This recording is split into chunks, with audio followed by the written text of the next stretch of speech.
Are you tired of having the "Sent from my iPhone" signature at the end of every email you send?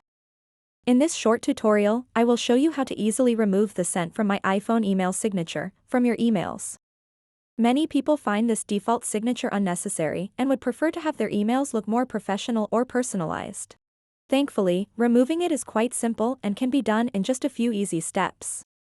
To get started, open up the Settings app on your iPhone and then scroll down until you see an option called Mail. Once you've found it, tap on it.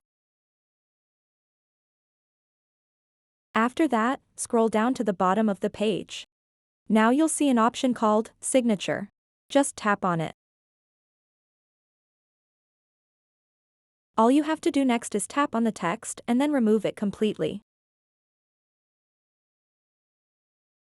Now you've removed that signature, and nothing will be added to the end of emails you send. You can leave this blank, or if you want to, you can type in anything you want as a signature. So that wraps up this tutorial. If you have any questions about this whole process, please let me know in the comments section below. And if this video helped you out, please give it a big thumbs up and subscribe to this channel for more tutorial videos like this one.